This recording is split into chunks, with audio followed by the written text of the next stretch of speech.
These Violent Delights, Chapter 33. Juliet stood around the corner of the Labor Daily office building, her body tucked in shadows of the exterior walls and protruding pipes. She had chosen a small swath of grass where the building curved inward a little, near the rusty back door that looked like it hadn't been cleaned in weeks. A climbing plant was growing in the nook, flying across the walls and dangling right above Juliet's head. From a distance she may have looked like a statue, staring straight ahead with dead, dull eyes. She couldn't blink too much. If she did, she might collapse then and there, become a twin to the Niobe made of marble that stood at the International Settlement, and then she would never get up again. Juliet! Oh, God! Juliet was also standing here because she found a corpse, a victim of the madness, an older woman with her throat in shreds. She remained there because she did not know what to do, whether it was best to leave the victim be or do something, or if killing Zangutai today would be enough as that something bearing on her shoulders. Juliet turned, exhaling a breath at the sight of her cousin. Kathleen covered her mouth in horror, ducking under a trail of vines. "Before you ask," Juliet said, "I found her like this. Did you bring a silencer?" "Right here," Kathleen said. She passed Juliet one of the pistols in her pocket. Her gaze still locked on the dead woman slumped against the wall. "Where's Rosalind?" Juliet asked. She rose to the tips of her toes to look over Kathleen's shoulder, as if Rosalind had merely been walking a little slowly. "She could not come," Kathleen replied. She dragged her gaze away from the dead victim. "The burlesque club needs her. It was too suspicious to leave." Juliet nodded. She would have preferred to have another trusted pair of eyes and hands here, but there was nothing to do about it. "Now can you tell me what's going on?" Kathleen demanded. "Exactly as my note said," Juliet replied. "The madness stops today." "But—" Kathleen scratched the inside of her elbow, drawing angry lines over her skin. "Juliet, surely you don't mean for just the two of us to storm what is essentially a communist stronghold. This may be a workplace, but I've no doubt they're carrying weapons." Juliet grimaced. "About that." She spotted 3 figures approaching along the pavement. She raised her hand, catching Roma's attention. "Don't panic. I'll explain everything later." Kathleen whirled around. As always, when somebody said not to panic, the first thing one did was panic. She physically darted back a few steps when Marshal Seho grinned at her and waved. Benedict Montagov reached over and yanked the other boy's hand down. The white flowers ducked under the vines, and Roma threw something fast in Juliet's direction. Something soft and squarish, balled up into a mass of fabric so that it could volley through the air and into her palm. A large handkerchief. The sudden projectile made it easy for Juliet to pretend her stifled gasp wasn't surprised over having to catch the fabric, and not because Roma had then stepped close, almost brushing her shoulder. "To cover your face," he explained. There was another in his hands, too, for the same purpose. "Since we are the executioners—" "Oh." Benedict and Marshall went on high alert, both stiffening in anticipation of a threat. But there was no threat. At least not here. Roma had merely spotted the dead woman. "How did she get here?" Benedict muttered. "She had to have been an employee," Marshall replied, jerking his thumb at the bright walls of the office building. "Better be careful. There might be an outbreak coming." Roma made a disgusted face at a noise at the back of his throat, but did not add anything more. Perhaps it was a little sadistic of Juliet, leading them all to meet her here, 3 feet away from a corpse. But they needed to see this before they went in. They needed to remember exactly what was at stake. 1 guilty life for countless innocent ones. 1 guilty life to save the city. Perhaps this was the choice she should have made 4 years ago. If only Juliet had more guilt on her soul back then, it would have made her death worthy. "Stop," she shied at herself. Her pulse was thudding a symphony in her ears. She was a little afraid that the others could hear it. She wondered if each time she opened her mouth, the sound would travel from her chest and through her throat, making its way to the outside world. Juliet pushed past her nerves. She had conquered much fiercer opponents than a loud heartbeat. Now or never. Juliet cleared her throat. "This is how we will proceed," she stated. "We need guards at the back. Zangutai's office has a window he may jump from." Roma nodded at Benedict and Marshall. Wordlessly, they hurried off to the back of the building. Kathleen. Kathleen snapped to attention. I need you to cause some sort of evacuation on the first floor. Enough of commotion that no one will stop us from approaching the second level and entering Zangutai's office. Kathleen pulled her pistol, ready in her two hands. A slow exhale. A nod. Listen for my signal, she said. I hope you know what you're doing, Juliet. Kathleen ducked out from underneath the vines. Dear God, I hope so too. As for us, Juliet turned to Roma, tied the handkerchief around the lower half of her face. Ready? Ready. A thunderous gunshot echoed out of the office building. 3 more pops followed in close succession, glass shattering, shouts of confusion. Let's go. They hurried for the front doors, merging into the commotion without notice. Kathleen wasn't anywhere to be seen, but that only meant that she had been fast at getting herself out of there. She had left behind a scene of general bewilderment, but no panic. People were too concerned with muttering over what they should do to notice Roma and Juliet hurrying up the stairs. This was more a simple assassination mission than it was a direct confrontation. The faster they could get in and get out, the better it was. Unfortunately, there were people on the second floor too. 2 men standing outside Zangutai's office door. Perhaps they had been asked to guard it. Perhaps Zangutai knew his assassination was coming. No, Roma hissed before Juliet could start forward. We cannot kill them. Announce your business, one of the men by the door called lazily. They are in the way, Juliet hissed back at Roma. The 2 men by the door were growing alert now. If the cloths over Roma's and Juliet's faces weren't enough to rouse suspicion, the pistols in their hands certainly were. The men started forward fast. Leg, Roma mediated. Stomach. Juliet? Fine.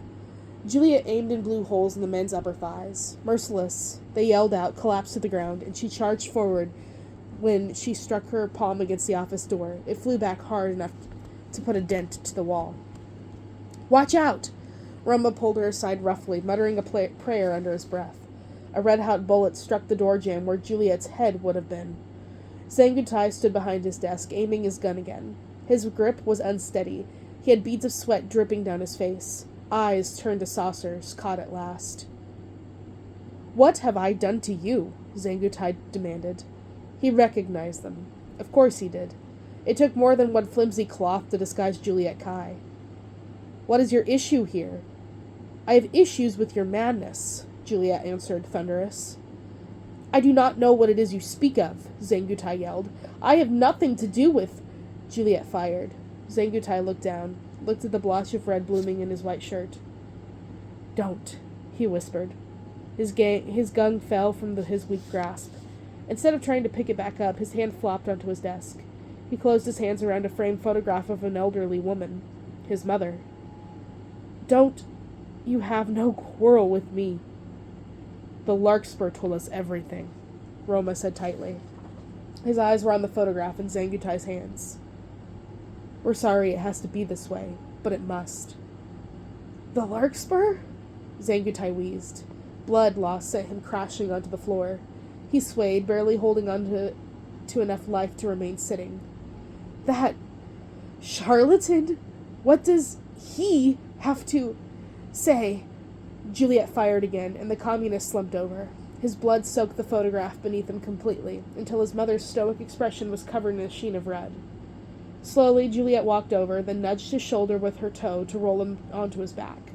His eyes had already glazed over. Juliet turned away, putting her pistol into her pocket. It felt like the moment needed more ceremony, perhaps a solemn air, but all that was present in the room was the cold stink of blood, and Juliet wanted to get away from it as soon as possible. She would be a callous killer for as long as she was doing something right. She cared for little else. Someone's coming, Roma warned. He had his head tilted toward the door, listening to the rustle of footsteps bounding up the staircase. Climb through the window. Juliet did as she was told. She clambered one leg behind the glass pane and yelled a warning down to Marshall and Benedict, who was startled to see her appear, her neck splattered with dots of red. They were even more startled when she said, Marshal Seho, catch me, and dropped down, leaving Marshall a split second to quickly open his arms. Juliet landed with a neat, polite bounce. Thank you. An alarm started to blare from within the building. On the first sharp note, Roma quickly lowered himself through the window as he was hanging from the ledge by his fingers. When he let go, he managed to land with a firm plop upon the grass. "Did you do it?" Benedict asked immediately. "Is the monster dead?"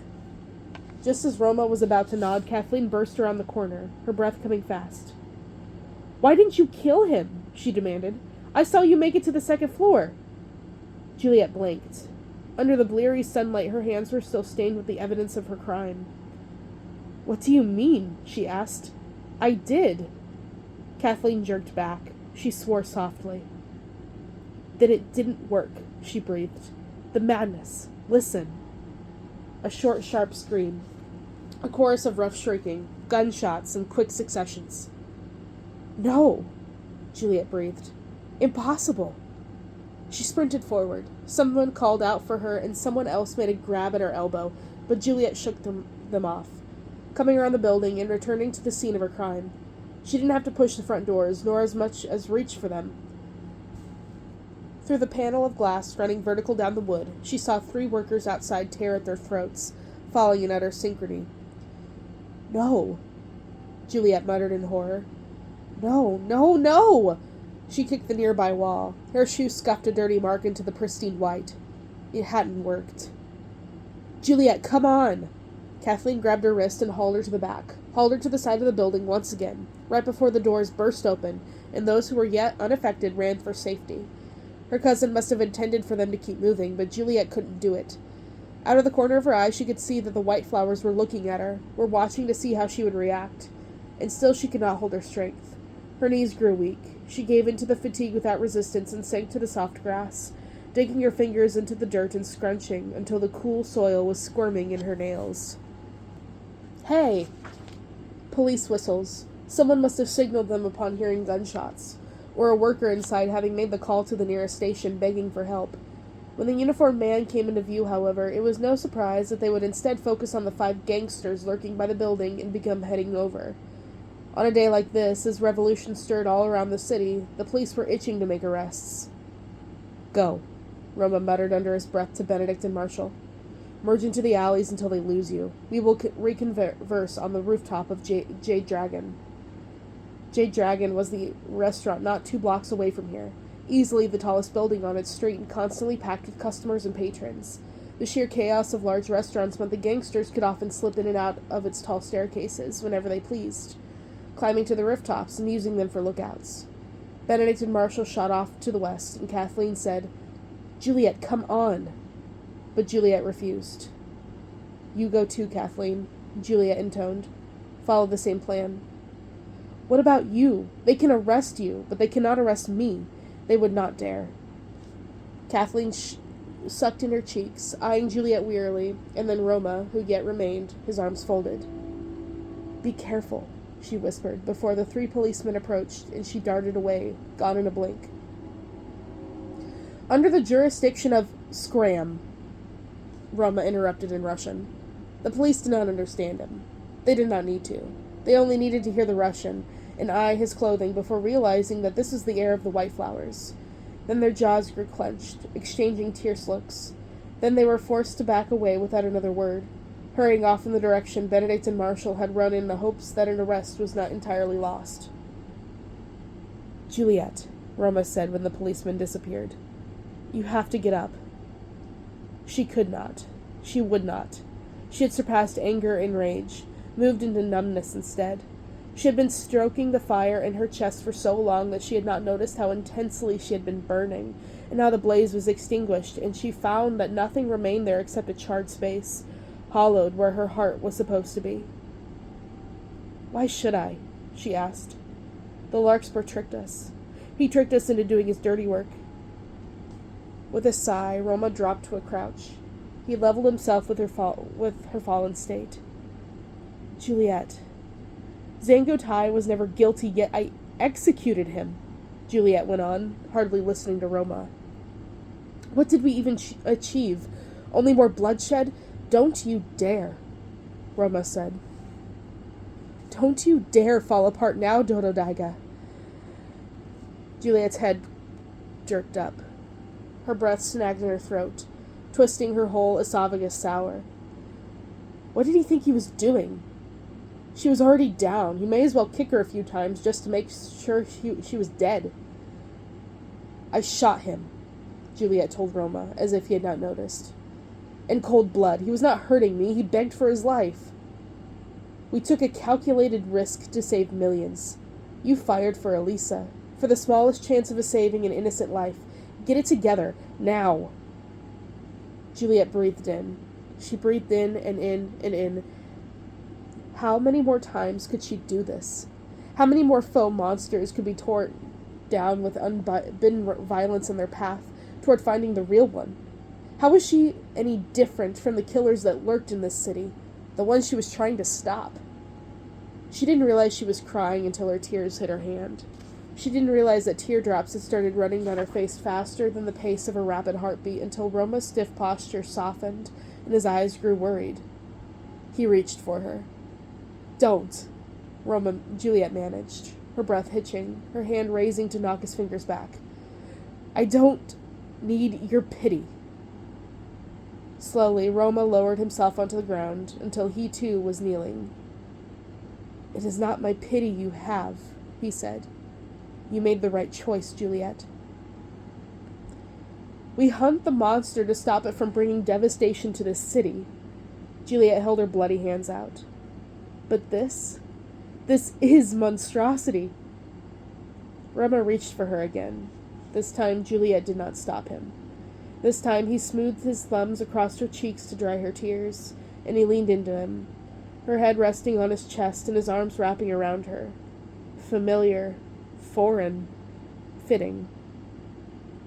A monster, he said against her hair, does not mourn. Did you mourn? Juliet asked, barely audible. She did not need to clarify what she meant. They both saw it in their minds. The explosion, the damage, the blood, and the lives that were burning red. I mourned, Roma said just as softly. I mourned for months, years, outside the gates of that cemetery. Yet I don't regret choosing you. No matter how cruel you think of yourself, your heart beats for your people. That's why you shot him. That's why you took the chance. Not because you were merciless, because you have hope. Juliet looked up. If Roma turned even the slightest, they would be nose to nose. I regret that I was ever put in that position to choose, Roma continued. His words were faint, whispered into the world while the streets roared with sirens. The building beside them teemed with chaos. The policemen along every street corner screamed for order. But Juliet heard him perfectly. I hate that the blood feud forced my hand, but I can't. I did what I had to do, and you may think me monstrous for it. The feud keeps taking and hurting and killing, and still I couldn't stop loving you, even when I thought I hated you. Loved, hated, love. Juliet pulled away, but only to look Roma in the eye, her pulse beating its crescendo. He did not flinch. He met her gaze, steady, unwavering. In that moment, all Juliet could think was, please, please, please don't break me again. So you, Roma went on, cannot fool me any longer. You are the same inimitable girl I would have laid my life down to save. I made my choice to believe in you. Now you make yours. Will you keep fighting or will you crumble? She had spent a lifetime doing both. She could hardly tell the difference between the times when she was fighting and the times when she was barely holding herself together, crumbled pieces staggering forward step by step. Maybe those two were one and the same. Answer me something first, she responded with a whisper. Roma seemed to brace. He knew. He knew what she was going to ask. Do you still love me? Roma's eyes shuttered close. A long second passed. It seemed that Juliet had misspoken, had come across the crevice and misjudged her leap, sprinting down an endless dark rift. Do you not listen to me when I speak? He answered shakily, his lip crooking up. I love you. I have always loved you. Juliet had thought her heart hollow, but now it was encased with gold, and it seemed certain that her heart remained functional after all, because now it was bursting. Bursting. Roma Montagov, she said fiercely. Roma seemed to startle at her tone. His eyes grew wide, bordering on concerned. What? I'm gonna kiss you now. And on that patch of grass behind a communist stronghold, swarmed with police with every settlement, below the crisscross telephone wires and bloody glass windows, Juliet reached for Roma. She took his face between her hands and shifted forward to meet his lips, kissing him with all the intensity of their lost years. Roma responded in kind, his arms coming around her waist and holding her like she was precious, a sprite snagged out of the wind. Forgive me, he breathed when they broke apart. Forgive me, Juliet. She was tired of hatred and blood and vengeance. All she wanted was this. Juliet twined her arms around him and pressed her chin to his shoulder, holding him as close as she dared. It was a reacquaintance, a homecoming. It was her mind whispering, "Oh, here we are again, at last." "I forgive you," she said softly. "And when this is over, when the monster is dead and the city is ours again, we're going to have a proper chat." Roma managed a laugh. He pressed a kiss to the side of her neck. "Okay, that's fine by me."